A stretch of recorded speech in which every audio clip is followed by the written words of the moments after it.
Suppose कीजिए आपको वो हर एक चीज मिल चुकी है जिसका पाने का ड्रीम्स आप बचपन से देखते आ रहे हैं। आपके पास लग्जरी गाड़ी है, शानदार बंगला है, करोड़ों रुपए आपके बैंक अकाउंट में है और किसी भी तरह की टेंशन आपको नहीं है। लेकिन अब आपकी एज हो चुकी है 75 और आप अपनी ओल्ड एज की पीक पर आ चुके हैं। तो क्या आप इन सभी चीज़ों को एंजॉय कर पाएंगे? ऑब्वियसली यंग एज के कंपैरिजन में तो बिल्कुल नहीं। लेकिन ज़्यादातर लोग हमेशा इसी ट्रैक पर चलते हैं। 22 तक पढ़ाई, 25 पे नौकरी, 26 पे छोकरी, 30 पे बच्चे, 60 पे रिटायरमेंट और फिर मौत का इंतजार।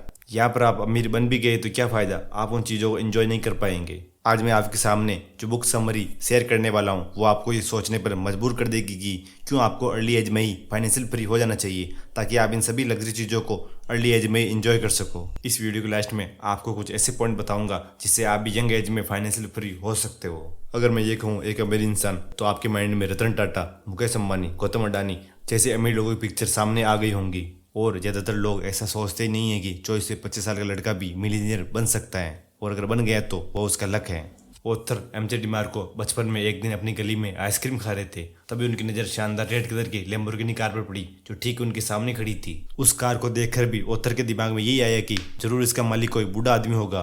पर जो इंसान उस कार से उतरा उसको देख के ऑथर हैरान रह गए। उस कार का मालिक एक 26 साल का यंग लड़का था। ऑथर ने उस आदमी से पूछा कि आप क्या काम करते हो, तो उस आदमी ने बताया कि मैं एक इन्वेंटर हूँ, और वो वहाँ से चला गया। और तभी से ऑथर को यकीन हो गया कि कम एज में भी अमीर बनना पॉसिबल है। इसके बाद उन्होंने इस बारे में बहुत रिसर्च करी, कई अलग अलग लोगों की बुक्स पढ़ी, लोगों के बारे में जाना, जिसके बाद उनको ये पता चला कि दुनिया में लोग सिर्फ 3 तरीकों के रास्ते पर चलते हैं, जिनमें से पहला है साइड वॉक, दूसरा है स्लो लेन और तीसरा है फास्ट लेन। तो चलिए एक एक करके हम तीनों के बारे में जानते हैं। तो सबसे पहले आते हैं साइड वॉक पर चलने वाले लोग, जिनको साइड वॉकर्स भी कहते हैं। ये वो लोग होते हैं जिनका अपने पैसों पर कोई कंट्रोल नहीं होता है। इनके हिसाब से जो कुछ है वो आज ही है, कल तो है ही नहीं। ना कोई फाइनेंशियल प्लानिंग, ना कोई फाइनेंशियल गोल। ये लोग हमेशा सैलरी टू सैलरी काम करते हैं। मतलब जब भी इनको सैलरी मिलती है तो ये लोग दिल खोल कर खर्चा करते हैं, और इतना खर्चा करते हैं कि दूसरी सैलरी आने तक इनके पास कुछ बचता ही नहीं है। अगर गलती से भी इनकी सैलरी रुक जाती है तो ये अपने दोस्तों से पैसे मांगने पर मजबूर हो जाते हैं। इनका सिर्फ यही मानना होता है कि अमीर बनना सिर्फ एक लक है,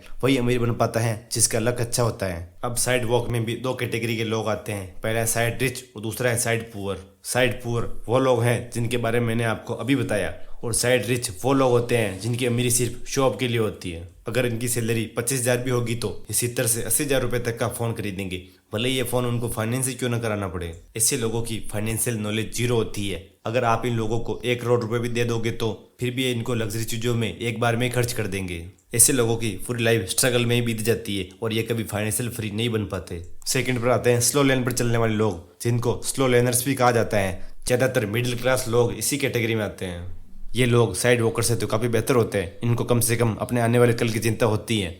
ये लोग जिस जॉब या बिजनेस में काम करते हैं उनमें से कुछ पैसा सेव करके इन्वेस्ट कर देते हैं, ताकि इनको फ्यूचर में एक स्टेबल सिक्योर रिटायरमेंट मिल सके। पर उत्तर के हिसाब से अमीर बनने का ये रास्ता भी नहीं है, जैसे कि नाम से पता चल रहा है, स्लो लेन। ये लोग एक टाइम पर आकर अमीर जरूर बनते हैं, पर तब तक इनकी यंग एज बीत चुकी होती है। तो चलिए बात करते हैं फास्ट लेन की। इस रास्ते पर चलने वाले लोगों को फास्ट लेनर कहा जाता है। इनकी पढ़ाई स्कूल या कॉलेज तक ही सीमित नहीं रहती। ये हर दिन कुछ ना कुछ नया सीखते रहते हैं, अपनी नॉलेज को इम्प्रूव करते रहते हैं, ताकि वो इस नॉलेज के थ्रू ऐसा सिस्टम क्रिएट कर सके जिससे उनको ज़िंदगी भर कमाना ना पड़े। और वो इसके लिए जितने हो सके एसेट्स क्रिएट करते हैं, और एक टाइम पर आकर वो मिलीनियर बन ही जाते हैं। पर यह सब इतना आसान भी नहीं है। इस प्रोसेस में आपको बाकी सभी लोगों से ज़्यादा मेहनत करनी पड़ती है, बहुत सारे सेक्रीफाइस करने पड़ते हैं। एंटरटेनमेंट और गर्लफ्रेंड को अपनी लाइफ से दूर करना पड़ता है। यहाँ पर टाइम लगता है, पर उतना तो बिल्कुल नहीं कि आपको बुढ़ापा देखना पड़ जाए। अब सवाल ये आता है कि फास्ट लेन के रास्ते पर आखिर हम चल कैसे सकते हैं, यानी फास्ट लेन के रास्ते पर चलने का तरीका क्या है। तो इसीलिए मैं आपके साथ 4 पॉइंट शेयर कर रहा हूँ जो आपको जरूर फॉलो करने चाहिए अगर आप अपनी अर्ली एज में ही मिलीनियर बनना चाहते हो। तो पहला है नीड। आपको ऐसा सिस्टम या बिजनेस क्रिएट करना होगा जिसकी लोगों को जरूरत है और आपको उसके बदले पे कर सके, क्योंकि जितनी ज़्यादा वैल्यू आप लोगों को प्रोवाइड कराएंगे इन फ्यूचर आप उतने अमीर बनते चले जाएंगे। जब लोगों को रेस्टोरेंट में काफ़ी इंतजार करना पड़ता था क्योंकि सभी लोगों के पास इतना टाइम नहीं होता था, तो दिल्ली के रहने वाले दीपेंद्र गोयल ने जोमेटो बना दिया, जिससे 30 से 40 मिनट में आप घर बैठे मनचाहा खाना मंगवा सकते हैं। ऑनलाइन पढ़ाई की बात करें तो केरल के छोटे से गाँव में जन्मे रविंद्रन बाइजूस ने बाइजूस बना दिया। इनकी नेटवर्थ आज $3 बिलियन से भी ज़्यादा है। ठीक इसी तरह होटल्स के लिए परेशान हो रहे लोगों को ओयो ने समझा, कम प्राइस पर लोगों को ठहराने का सिस्टम क्रिएट कर दिया, और ओयो भी आज बहुत ज़्यादा पॉपुलर हो चुका है। आपको भी ऐसा सिस्टम क्रिएट करना होगा जो लोगों की ज़रूरतें पूरी कर सके। जितने बड़े लेवल की लोगों की प्रॉब्लम होगी उसे सोल्व करने के बाद आप उतने ज़्यादा अमीर बनते चले जाएंगे। सेकंड पॉइंट है हाई एंट्री बैरियर बिजनेस। इसको कुछ इस तरह समझते हैं, मान लेते हैं आपने कोई साड़ी की शॉप खोली, तो आपको क्या लगता है वो खुलते फेमस हो जाएगी? बिल्कुल नहीं। आपके जैसे हजारों लाखों लोग और भी हैं जो ऑलरेडी इस काम को करते आ रहे हैं, और ये लोग आपके कंपटीटर हैं। अगर आपको अपने कंपटीटर को बीट करना है तो कुछ ऐसी यूनिकनेस अपने बिजनेस में लानी होगी जो बाकी लोग लाने की सोच भी ना सके। जैसे नवरात्रि पर आपकी शॉप से शॉपिंग करने पर कस्टमर्स को आप डांडिया फ्री दे सकते हैं, तभी आपका बिजनेस इतने कंपटीशन में ग्रो कर पाएगा। थर्ड पॉइंट है स्केबिलिटी। आपके पड़ोस वाली किराने की शॉप भले कितनी भी बड़ी हो, पर उसका मालिक इतना अमीर नहीं होगा जितना अमेजोन के फाउंडर जेफ बेजोस है। रीजन स्केबिलिटी। आपके एरिया की दुकान पर्टिकुलर एरिया को ही कवर कर पाती है, पर अमेजोन के थ्रू आप वर्ल्ड में कहीं से भी शॉपिंग कर सकते हैं। आपके एरिया का बर्गर वाला इतना फेमस नहीं होगा जितना मैकडोनाल्ड्स है।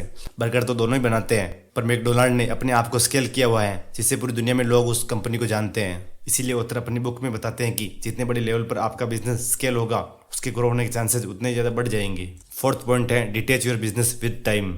मतलब आपको ऐसा बिजनेस क्रिएट करना होगा जो आपके सोते वक्त भी आपके लिए पैसा बनाता रहे। जैसे घर या प्रॉपर्टी खरीद के उसे रेंट पर देना, यहाँ पर आपके बिना किसी मेहनत के पैसा आता रहेगा। अगर आपको वीडियो अच्छी लगी तो वीडियो को लाइक करें, चैनल को सब्सक्राइब करें। Thanks for watching.